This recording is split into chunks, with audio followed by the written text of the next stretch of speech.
Hello, and I am pleased now to welcome Adrien Geiger, Group Sustainability Officer at L'Occitane and Director of the L'Occitane en Provence brand. Adrien was formerly the group's Chief Digital Officer and completely revamped the L'Occitane en Provence brand's e-commerce strategy. Adrien is also a champion for sustainable causes and has overseen a range of sustainable initiatives at the company, including in-store recycling and in-store product refills. L'Occitane has more than 3,000 stores, and we're here today to talk about the role of the store given the rise in e-commerce and look at some of the digital strategies and tools that can be used to boost the brick and mortar business.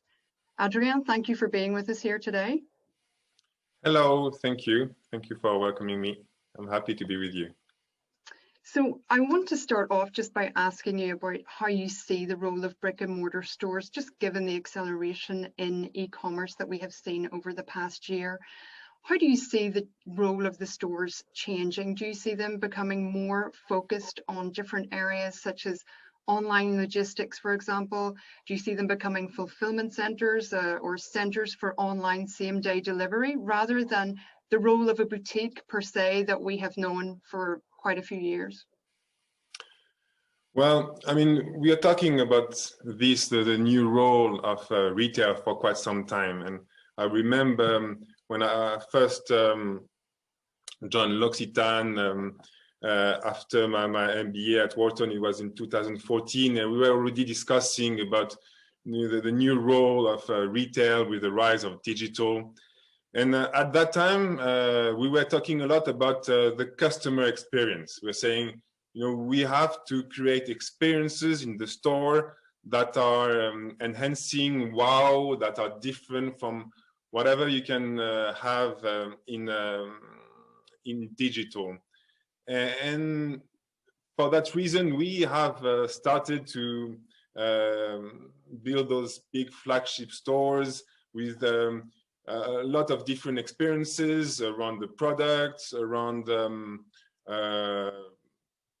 any kind of things. And so we had, like, for instance, one project was in Champs-Élysées when we did this store with Pierre Hermé, when the experiences were also around the food and any kind of actually interaction you can have with a specific ingredient. For instance, a verbena, you could drink it.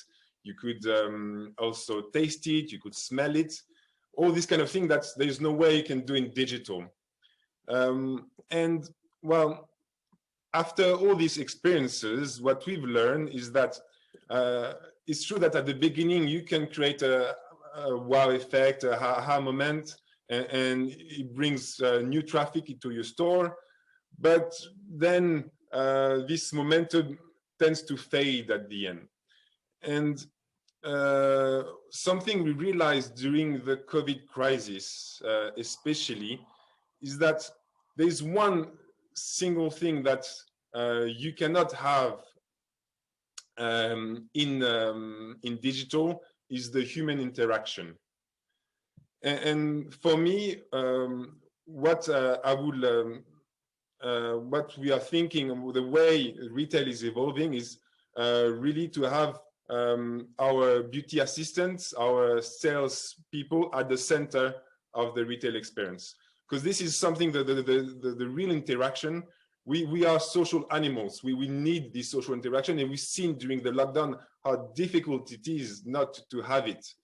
And in digital, you can have a lot of things. You can have great experiences. You can have VR. You can have so many things. But the real human connection, that's something that you will never get anywhere else than in the store.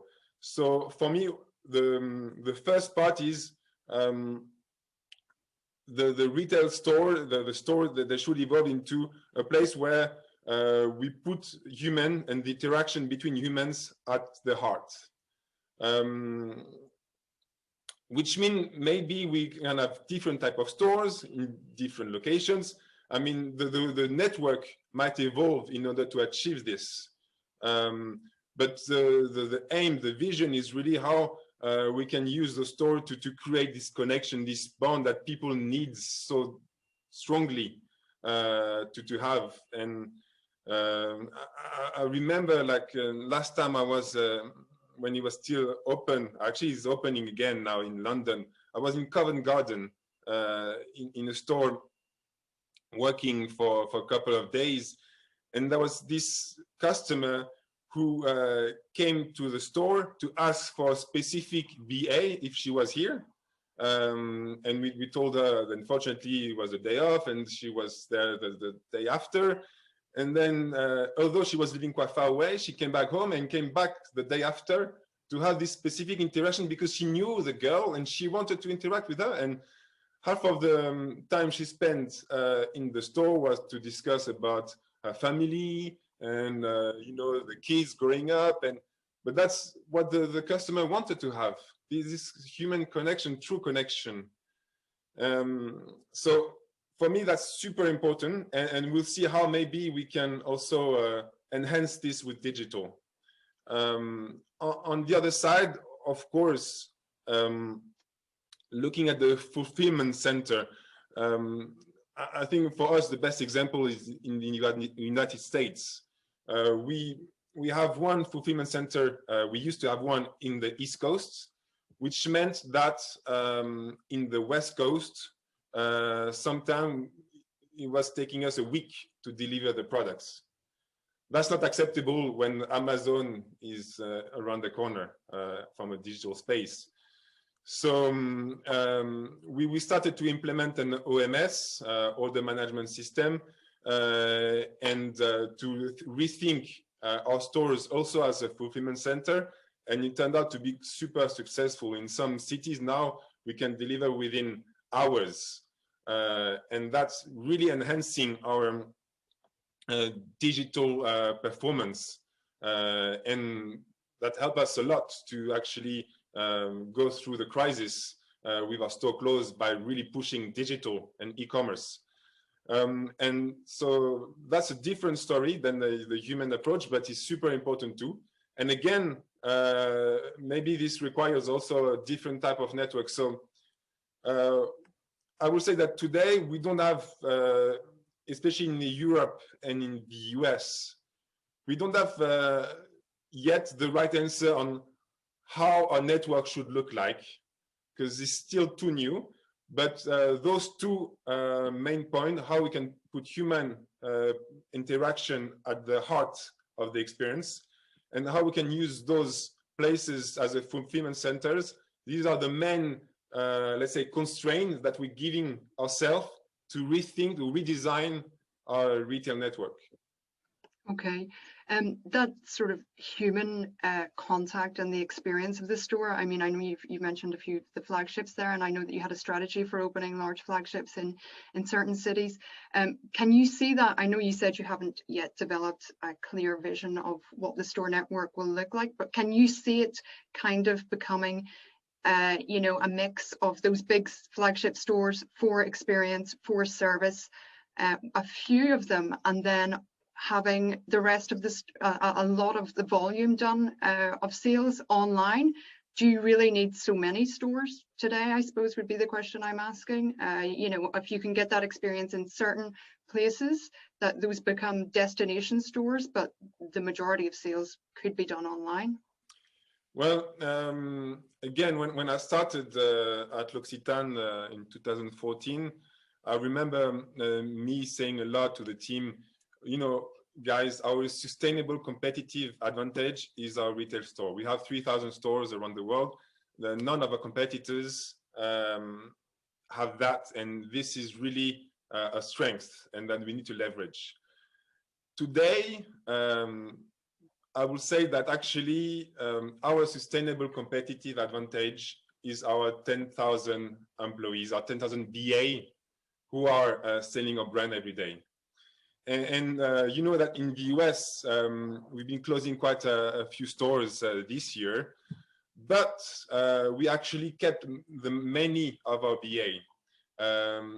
What that meant is that, so in order to do that, actually we have developed a clienteling tool where actually the BA, they can still interact with their customers, with their database, even if they don't have a store anymore.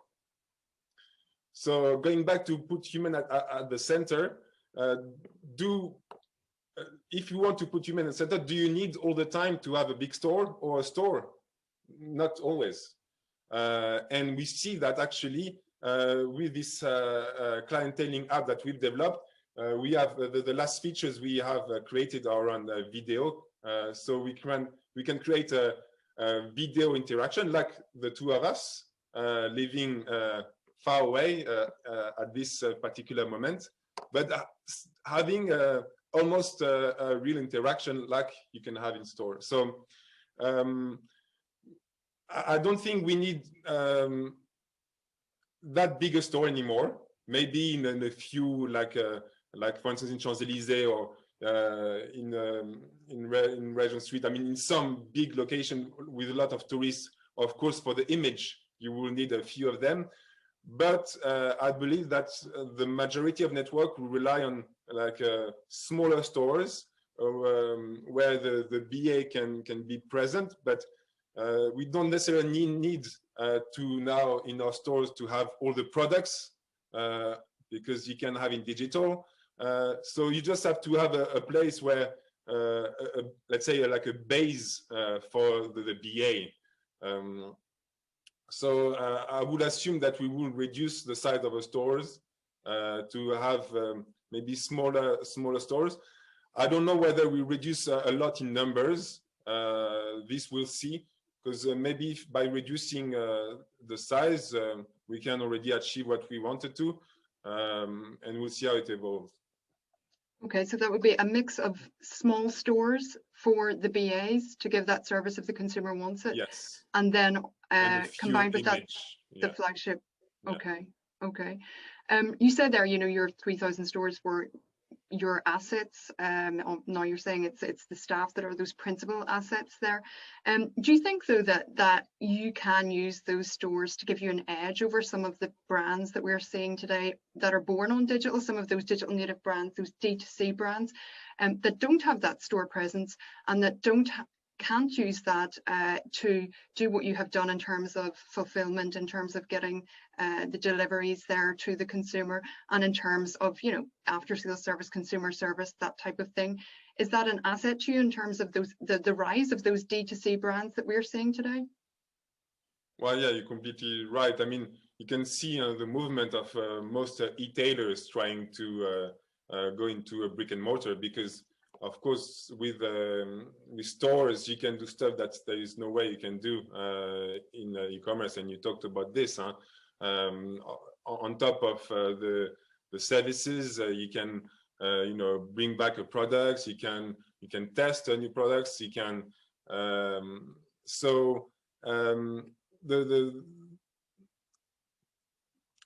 the being a retailer is. We learn it after years and years of decades of experience. It's a real. I mean, it's difficult. It's difficult, and it's a skill that you cannot gain like this.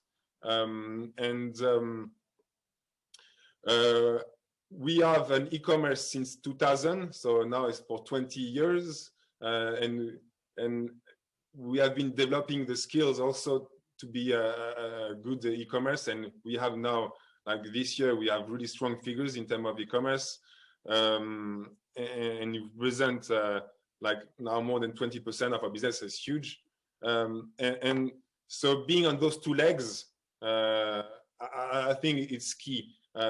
So from the retailers, of course, you want to be e-commerce. From the e-commerce, of course, you want to be retailer.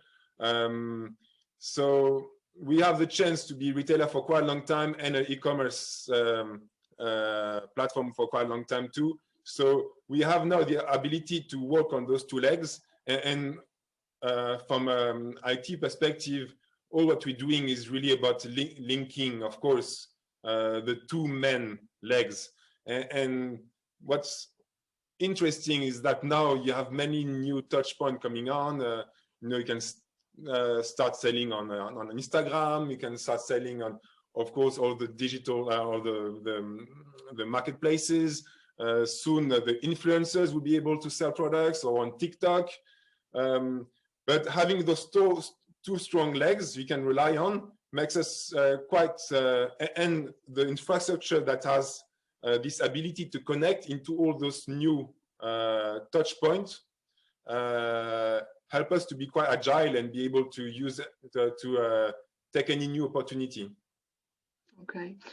You mentioned there about linking online and offline commerce there. What do you see as the main digital tools that you have implemented or that you're thinking about implementing that can help drive business at the brick and mortar store? Are there any technologies there that you see are helping real stores, physical stores today?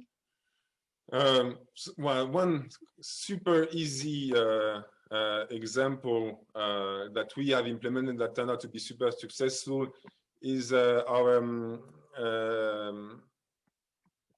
partnership with the Yext. They help us to be visible, to have our stores visible in all the digital platforms. And it's not that easy to make sure that on Google and all other tools, you have the reliable information about where the store is located, what are the opening and closing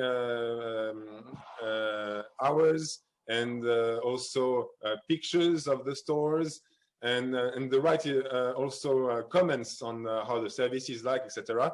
So being able to, in the digital sphere, being able to have all the information needed for people to go into the store, that's super useful. And I think as a consumer, we anytime now we go somewhere, we check on our phone if the place is open, if you get the thing you need, etc. So I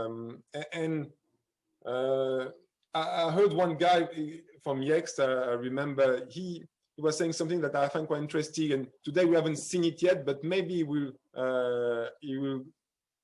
I mean, I haven't seen it yet, but that will come. Is with the rise of Alexia and all these voiceover tools. I mean, you will need to have a database of information on each store, super accurate and available for all these tools. So then when you interact with Alexia or any kind of devices, you can, they can have the right information on your store. So I think this is super important. I will say also that coming back to having the human at the center of the interaction, we are starting to develop like video interaction between our BA and our customer in digital, and it starts to be super used by our customers, and they are really happy about this. And I think it brings this extra connection that people want and then don't really have in the digital sphere, and leverage our BA and our stores, because then they can start while linking a digital connection with a retail connection, and switch from one to another easily. Like you, I'll be happy now to see you face to face next time. Okay, I have more questions about that sort of seamlessness there later on, and also about data there too. I just wanted to ask you, since we're on the subject of digital helping brick and mortar there, I know in the past that you've talked about digital as being a way of easing the friction that sometimes have in brick and mortar stores, especially in terms of the use of voice, which you mentioned, facial recognition in stores. How close are you to creating a frictionless experience in your stores? I mean, can you see, for example, you going, perhaps this is an extreme, to a L'Occitane Go type store in the mold of an Amazon Go type store, where you walk out, you don't have, you've given your data, you walk out of the store, you don't have to stand in line, etc. How do you see that in terms of using digital to have a more frictionless experience in brick and mortar retail? We try many experiments on that, and honestly, it turned out that at the end of the day, we didn't see a massive improvement of the experience from a customer standpoint. We measure the NPS, the Net Promoter Score, and from all the experiences we have implemented, we didn't see a lot, because at the end of the day, 80% of the experience is the interaction with the BA again. So that's what matters the most.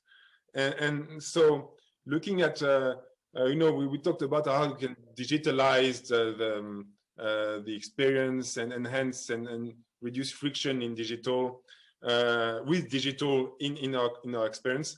I think this is, reducing friction is super true in digital, because we know, and we are also the first one to be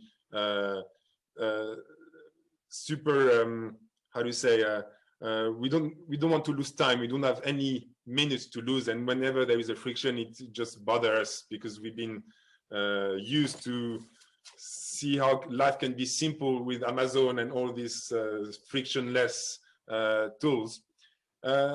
In stores, from the customer experience point of view, the main thing is about the relationship with the BA. And actually, a good BA, she can be forgiven for anything, even if it's take too much time in the till. And if the BA is nice, and yeah, she can be forgiven for most of the issue that you can have. Of course, you don't want it to be horrible, but it's no longer for us the most pressing issue we need to use or to tackle, except for us during Christmas period, where of course we have long queue and we need to be super efficient, because you don't want to lose sales because the queue is too big.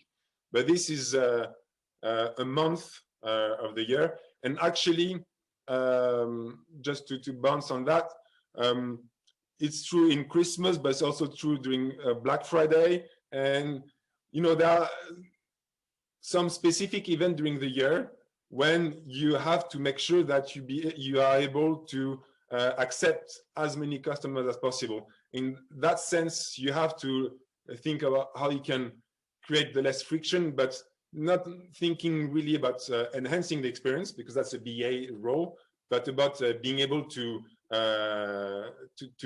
convert all this traffic that you have. On the other side, digital can be super useful for BA staff for the backend, because again, we want the BA to, I would like the BA to spend 100% of the time interacting with the customers. And so sometime in our stores, she spends 50% of the time for like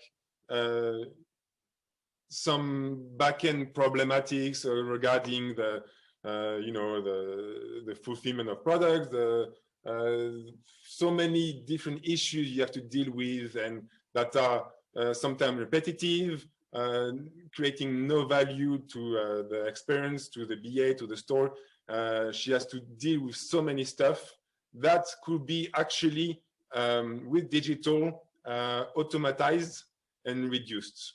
So for us now, digital is how we can reduce the burden that the BA has in order to make the store, in order to make the store functional. So that, for instance, we're working on automatizing the fulfillment of products. She doesn't anymore has to go line by line, deciding how many products that she wants to. This is all automatic, and she only has to look at specific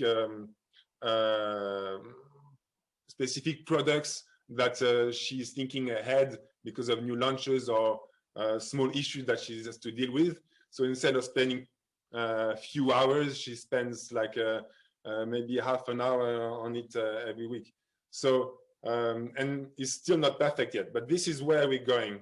really how can we reduce the burden for the BA so she spend more time with the customer, because that's what matters. Mm-hmm.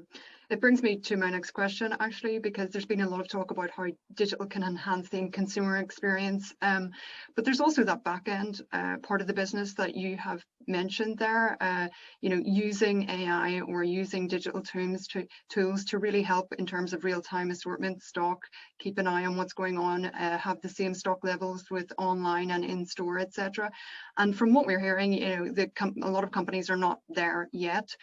So would you agree then that those back end issues are a lot more important when it comes to digital and some of the consumer facing tools that we can see today, or in terms of try on or other tools that make it kind of fun to be in store? Do you think that the more focus needs to be put on those back end issues? 100% agree. 110.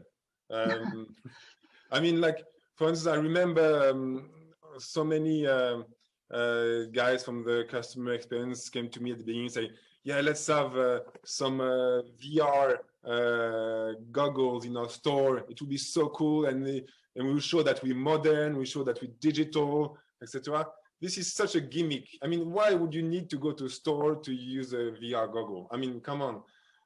This is all like the tech push things, when we suddenly it was cool to have a 3D TV, and everyone thought that we all want to watch a movie in 3D because digital is great and we can do that. No, we don't want to watch a movie in 3D because then we get sick. And so, yeah, this was mostly gimmick. And again, I think really that's, for me, one of the key message is that a good customer experience comes with a happy BA who wants to connect with the consumer and spend a good time with the consumer. And this is what matters the most. Okay. You mentioned their data earlier, especially in regards with the BA and having, a good idea of the consumer who's shopping store by store or with even on a BA basis there. I was just wondering, obviously data is key, and it's the electricity of the industry in a way now also. To what extent is the data that you're obtaining from your digital business or from your brick and mortar business, to what extent is that informing your assortment, your forecasting, your store openings, the number of stores, to predicting consumer behavior? How is all of that influencing your strategy, I would imagine? Not enough. I mean, we are growing up in this area, and we have so much data that we would like to use, but it takes time. It takes time. First of all, you have to clean the data, and it's a lot of energy and effort. And then you have to write the right skills to be able to process this data and get insights out of it. And then you have to build trust, because most of our retail directors and GMs, they relied on guts, and until now and it worked really well. So if suddenly you have some analysts who say, well, from the data we need maybe to do A and not B, if their guts, they say B, then they'll say, yeah, well, your data thing, it's new and whatever, I'll go B. So I'm on my side, I was born, I'm an engineer, and I trust the data a lot, and I use data a lot in order to build my own instinct. But I've seen that it's not obvious for the culture of the whole company. It takes time. So I think we go step by step. For instance, one thing that we're starting to do now, when we think of, for instance, closing a store, before we were just looking only at the profitability of the store. Now we start to really look at, from a customer point of view, how many people do we recruit in this store? Because we know stores is a big tool to recruit new customers. What is the lifetime value of the customer that we have recruited?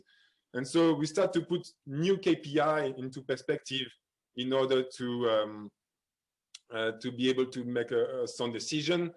And then when we closed a store, we looked at the impact around the other stores from a consumer perspective, from the customer perspective, and we tried to predict also what would be the impact of a store closing into from this past experience. So gently we're getting there, but we can do much more, but it takes much more time than I thought.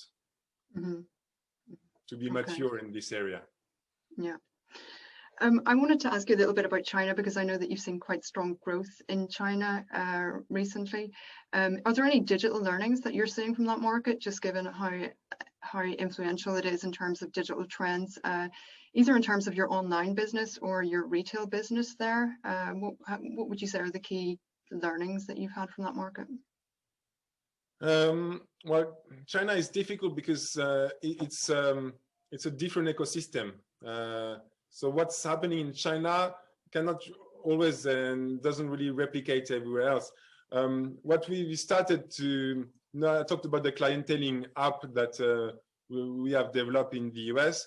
Actually, in China, it was existing for quite some time now, because with the WeChat, the BA there, for a few years now, they can interact directly with the customers.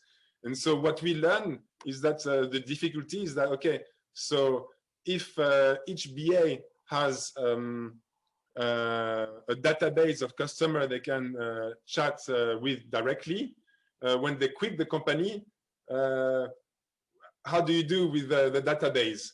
And now actually you start to hire a BA for the database of customers that they have created. So that's something that we never had to deal with before. And that's it's an issue that we had to deal when we were in China, that is helping us to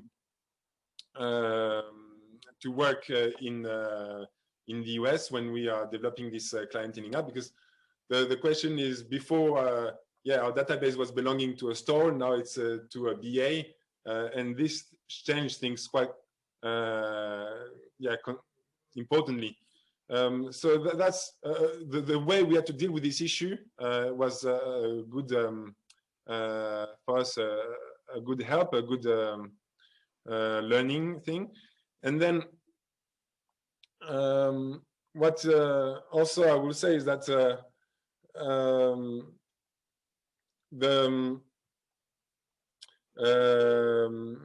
one thing that that is growing super fast in China, and I believe it will come back also at some point in the Western world, is this live streaming things. So basically, for quite for 2 years now, we start to see a strong push of something that's it's a bit like QVC. I mean, it's like really you're selling online products. I mean, you're doing a live event. It started in China 2 years ago. It's getting really big now, really big. It's spreading now across Asia. I know that QVC, during the COVID, they boomed a lot. And in France, I don't see something similar yet, but I'm sure there will be something. And in the US, I know QVC boomed also, but maybe there will be something else. So I believe in this live streaming thing a lot. And that's something that's also a learning from China. And in terms of that live streaming, we've seen some stores, for example, new stores that are opening, have live streaming studios built within them, you know, as a way to create content and use the store as a kind of vector of content and have their store reach more consumers and a bigger audience through having these live stream events at stores. Could that be something that you would consider for your stores as well? We already started. Okay. We started. Yeah, of course. That's a good way to leverage our store. And going back to your previous question on linking digital and retail, that's also another tool I haven't talked about. But yeah, of course, we have started in Japan and in Korea to do that, and it's super successful. Okay. And can you tell us a little bit about your experiences with Limelife? Because I know it's a social commerce type of brand. What have been your experiences with that brand, especially are there learnings for traditional retail with that? Learning for traditional retail, I would say not yet. I mean, if I go back to my example, my US example, so we say, okay, the BA, we want to put them at the center of the experience we have with our customers. And this is why we developed this clienteling tool in order for them to keep on interacting with the customer in the digital sphere, and maybe to be able to interact even if they no longer have a store anymore. What's happened if we keep on having this interaction and there is no store? Well, the problem is that what they cannot have, which the store can, is recruiting new customers. A store is a super useful and powerful tool to recruit new customers. So how can you help? What can you do in order for the BA to recruit new customers if they don't have a store? And this is where the social selling come into play. And so what we're doing is basically we're learning a lot on the social selling techniques, which is a lot about recruiting new beauty guides. We call them beauty guides, and using them, and using is not the right word, but building a stronger community of beauty guides in order for us to sell our products through them, and having those beauty guides to give them the right tools and the right also skill set in order to recruit new customers in digital. How can they become like macro influencers, micro influencers, sorry. And so the skills and to recruit new customers through social media that we have learned in Limelife, with Limelife, we are using them to help our BA, beauty assistants, that have developed these clienteling techniques to recruit new customers, and so to be able to do what they could not if they don't have stores. Okay. Does it make sense? Yeah. Yeah. Okay. I wanted to ask you, obviously you're the sustainability officer also for the group. How do you see digital or tech helping improve the sustainability credentials of the beauty industry? And do you have any initiatives in that area? Yeah, I mean, it's not like hardcore tech, but something that we have launched last year, and then we are now deploying in our stores is our refill system. Basically, it's quite simple. It's something that you start to see now in the grocery stores. You come with an empty bottle and then you refill your favorite products. So it's mostly toiletries. So you have soaps, you have shower gels, you have hair care shampoos, so what's interesting is something that was quite tough to do, I have to say, is the cleaning of the empty bottles. So we want to be able to clean in the store the bottles when people come with the empty bottles, but to have like a level of cleaning that is to the standards of the cosmetic industry. So we have developed with partners a technique with UV lights and some spray, water spray, are very dense, very strong, in order to clean the bottle. And then we have all the tools to refill it depending on the products that you want. So I think that could be for us, from a sustainable point of view, really a strong future. And what we're looking at now is how can we move into also face care, which bring us some top-notch challenges, because face care is, I mean, in terms of technique, if to not to have the clean bottle, etc., is much more difficult. But what really what bothered me so much in our industry is that every year, like we are creating 4,000 tons of plastics. It's kind of single-use plastic, because at the end, when this bottle is empty, it goes into the bin, and in many places it gets recycled. We asked actually our customers to bring back the empty bottles, so we can recycle them. But the majority of it, unfortunately, go into landfill and sometimes in the ocean. And it really breaks my heart to know that. So if tomorrow we can move our industry into this refillable products, which is doable for most of the products at the end, I think we can really, we can change things quite dramatically. And also, in that sense, you know, like, again, we can really use digital in order to help us do that, because like, for instance, what we're trying to find different techniques, because being able to do the refill station in every stores, it will cost too much, and we won't be able to do it. I mean, I don't see it possible for all our 3,000 stores. So when we cannot do, when we cannot have also the stores located near our customers, we can use digital to have the possibility for our customers to use these services with no stores. So what we're trying to do, for instance, in Paris, is basically you have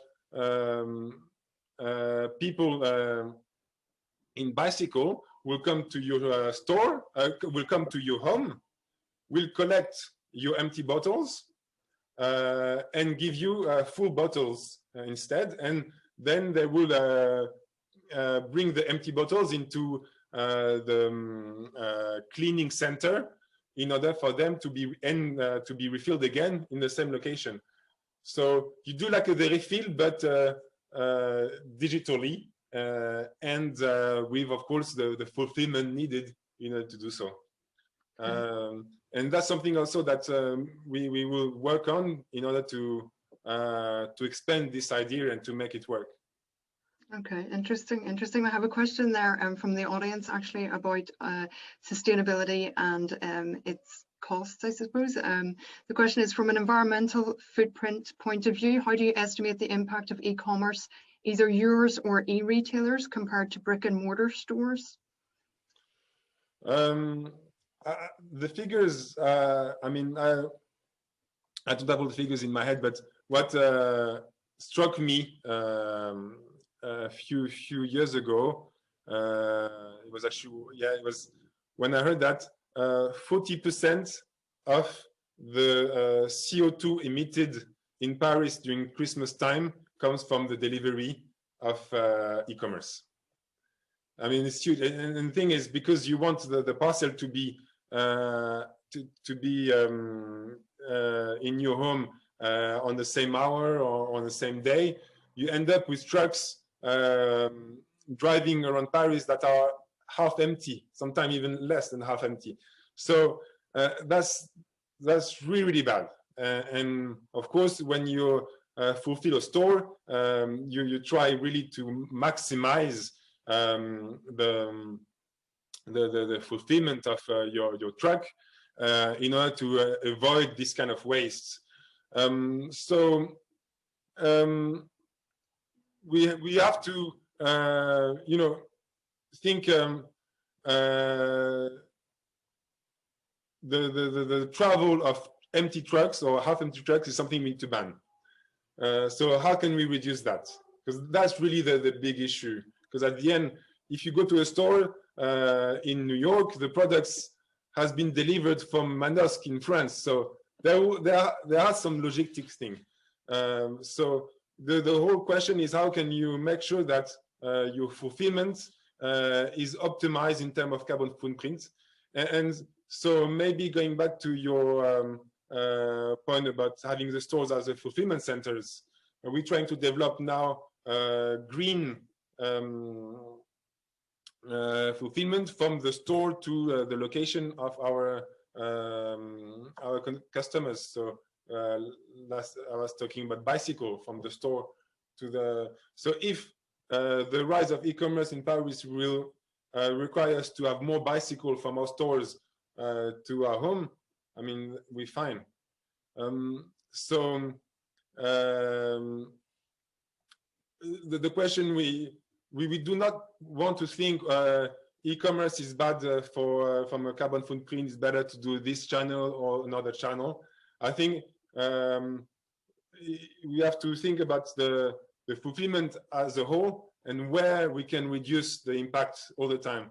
Because also, I mean, going from, we were thinking, 10 years ago, we were doing a lot of air freight from Manosque to Japan and to Shanghai because we were late. And that's something we have managed to ban completely. And that's huge in terms of impact. Although e-commerce was small at that time, 10 years ago, we had a huge impact because we were not good enough and we had to do some air freight. Now we have the boat, we're much better. Now we think of train, which is much better. So yeah, we have to look at the logistic as a whole and try to see where we can optimize every time. Okay. Adrien, I have another question, just referring to the clienteling tool and using BAs with digital tools to communicate with consumers. The question is, how do you train your store BA to go live and use these new tools? Very good question. We have to train them. We tried with the no training and it didn't work. We're learning actually with them. So now, because we've started this quite some time, so we have developed a few skills internally, and we have put them with our learning and development teams, and now we have formalized some training. So basically, it's around a week or two of trainings that we do beforehand. And when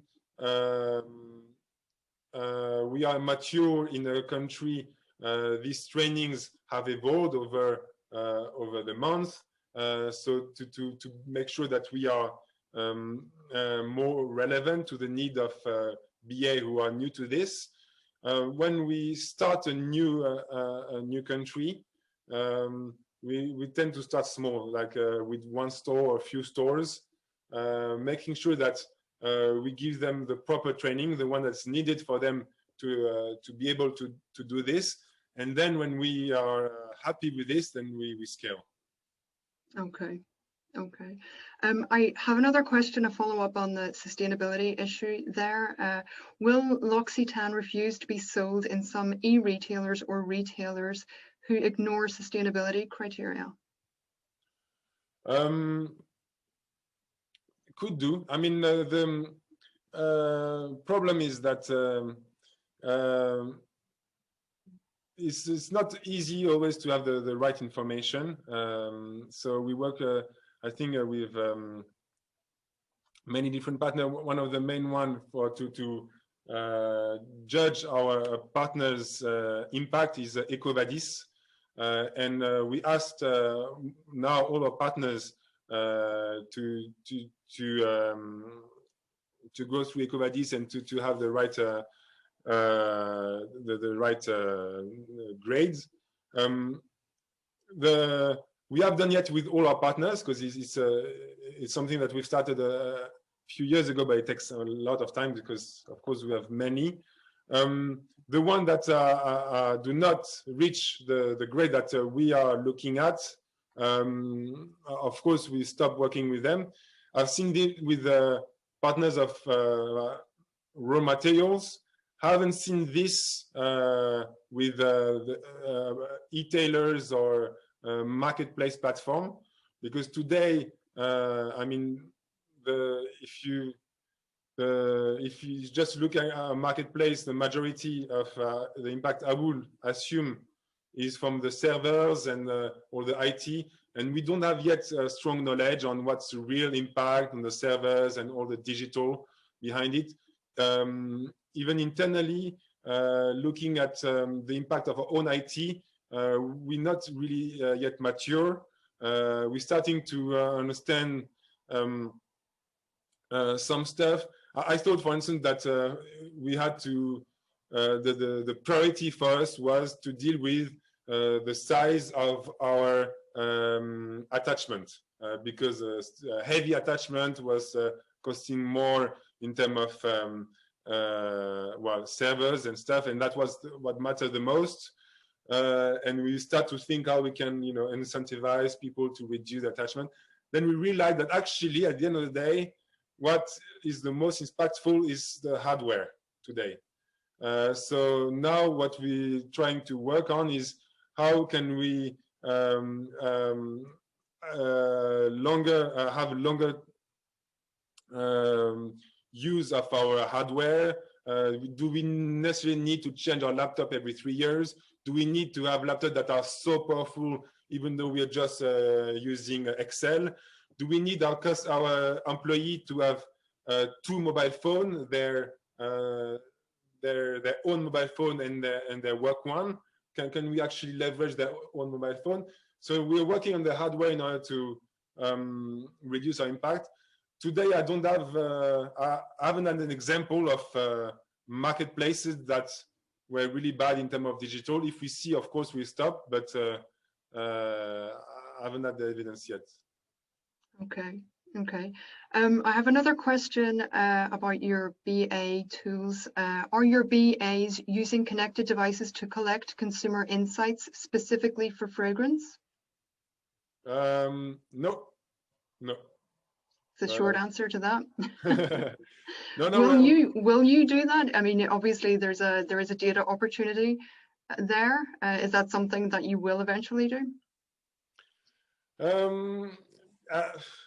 Maybe not the priority. I mean, what you have to have in mind is that our brand, especially when we're talking about fragrances, is really a gifting brand. So the majority of our customers buying fragrances are buying as a gift.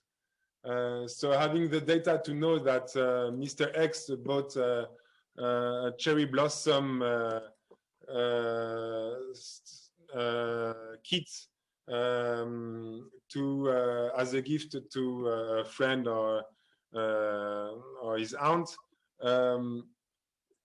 won't necessarily help us that much, because at the end it was a gift. So what we want to know, I think what the most important thing is that the person bought a gift, so it was not for himself, and maybe you want to connect with the person who receives the gift to tell him or her that she's starting to have an experience with L'Occitane, and we can do much more.